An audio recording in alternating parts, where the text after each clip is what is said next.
Thank you very much. Thank you, Andy. What a nice introduction. It is not hard to be a friend of Parks and Wildlife.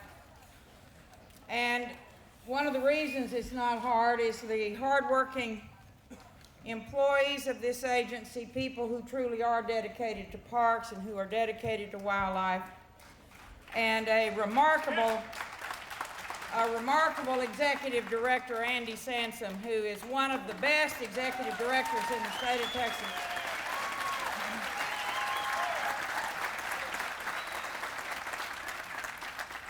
I'm really thrilled to get an opportunity to be with you tonight, and the reason I took this big box off is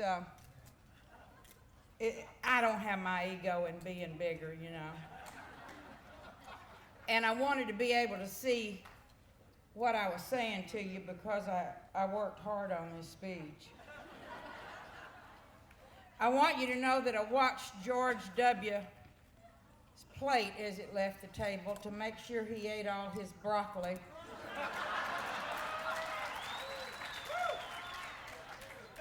And he did. I told him a while ago if there had been a marquee out front that said Expo 92 featuring George Bush and Ann Richards, no one would have believed it. But they would have come. Thank you for doing this, George. We really appreciate it. And Nolan Ryan, my hero, when I grow up, I'm going to be able to pitch a baseball. Not as well as Nolan Ryan, but I'm going to be able to pitch one.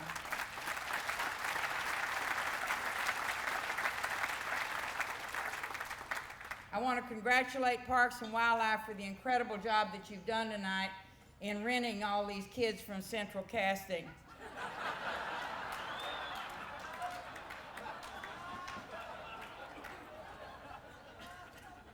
Every single one of them looked like they were supposed to look, you know?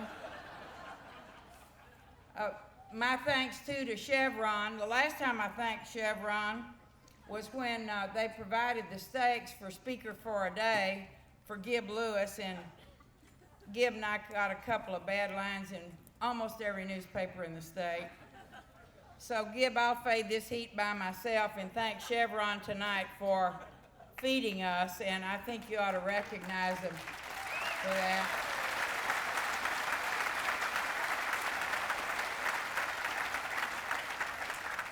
It's a pleasure to be with Nacho and Gib and all the members of the Parks and Wildlife Commission. This speech tonight is dedicated to Tommy Humphrey.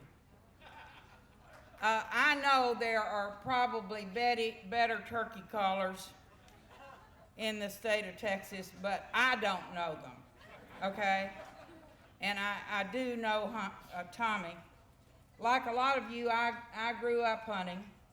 When my daddy took time off, it was usually to fish or to hunt, and I would like to tell you it was for sport, but in those days during the Depression, it was meat gathering.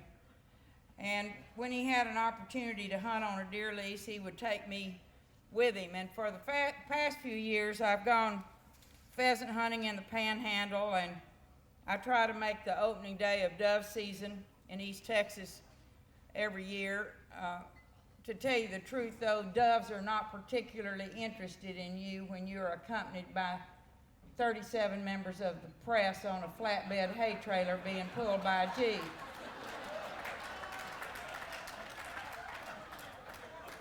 So I usually just fire the gun in the air a couple of times so they can get their shots. Because Texas doves are not stupid, and they go to the next county when they see that mess going on. But this last year, I had a hunting experience unlike any that I had ever had before. I went turkey hunting.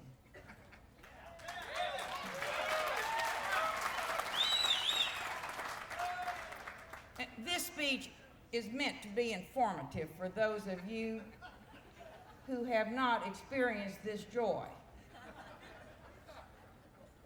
You know, you always hear that the truth is stranger than fiction, and in the case of turkey hunting, truth is funnier than anything you could make up.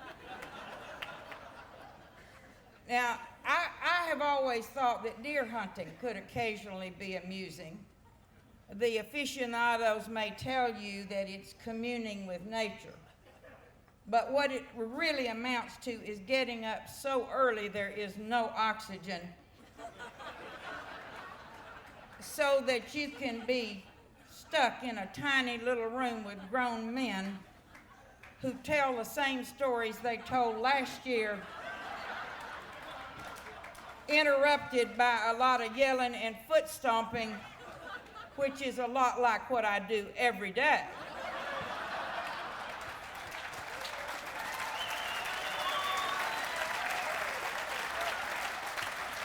But now, turkey hunting is different. You get up at the crack of dawn, go out and sit a long time, and when the birds show up, you kill them and you pack up your gear and go home. But there is a lot more to it than that. First of all, turkeys are truly worthy adversaries. All that stuff about them being a lot brighter than their butterball cousins isn't at all true, but they have some advantages. They've got a 300-degree field of vision, acute hearing, and they're real skitterish. So you're not likely to sneak up on one. And they are so dumb that they are not curious by nature. Curiosity may have killed a cat, but it will never kill a turkey.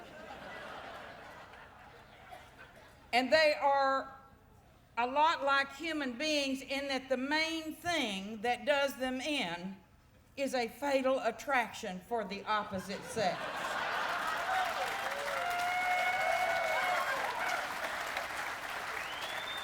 Now it is the truth, and I'm going to tell you about it. You get a tom by making noises like a hen. And we women know how that works. And it is a show. Like all great entertainment, half of the deal is getting dressed up in your costume. Now remember, you have got to worry about that remarkable 300-degree field of vision. So you've got to have state-of-the-art bushland camouflage before you can do it. The bottom line is that you dress yourself up as a tree, a bush, or a woody vine. And you have got to cover everything. You put on this sort of baggy jumpsuit that covers you from chin to toe, and then you top it off with headgear that looks like a cross between a beekeeper and a belly dancer. And when you get it all on, all that is showing are the eyes. And a bunch of men dressed up like that look like nothing so much as harem rejects. Sort of like the front four of the Chicago Bears in really bad drag.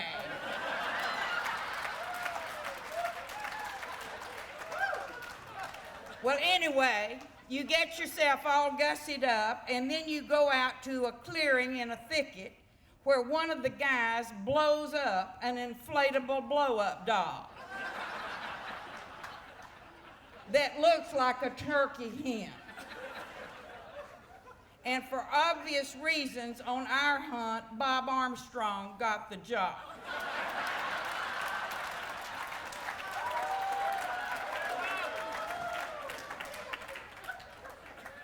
Now, you set your blow-up doll out on a stick, and then you back up and hunker down under a tree, and you turn to the most important person there, the caller. A good caller is truly the secret to success. because it is his job to capitalize on that turkey's remarkably acute hearing and lure him to his doom with the siren song of a plump little hen that is ready to be basted, if you get my drift.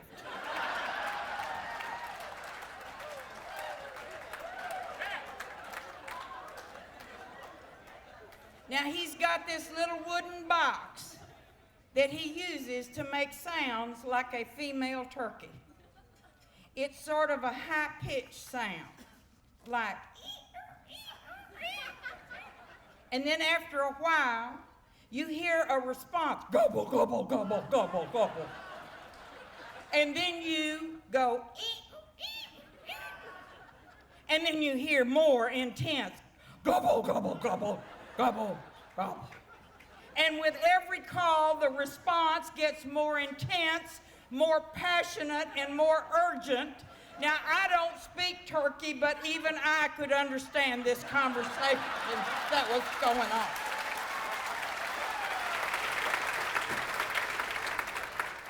And sure enough, in a little while, here come 2 or 3 toms with every feather they've got standing on end. And they are dancing around this rubber hen with such a purpose that at this point you know that camouflage is about as necessary as lipstick on a hog.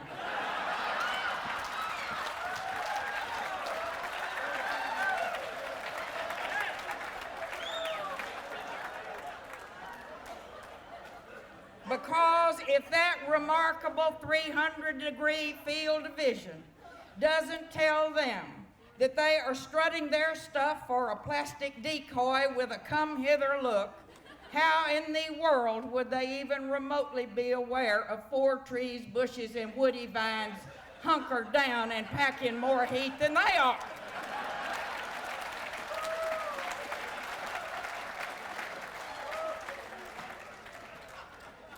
Now, those toms get just to the point where they can't stand it another second, where they are certain that there has never been another male as splendid as they are, and then they lose their heads and meet their maker. They never knew what hit them. And there have been criticisms of people like us who enjoy going hunting. And I have tried to explain to them that never could any bird possibly meet their death in happier circumstances than these turkeys do.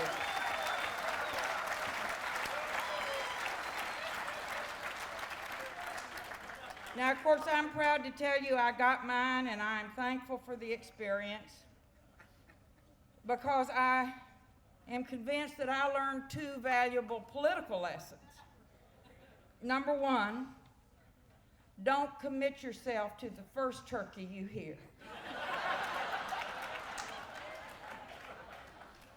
And number 2, with all due and serious deference to our president, a bird in the hand may be worth 2 in the bush, but a bush in disguise is worth watching. God bless you, and thank you very much.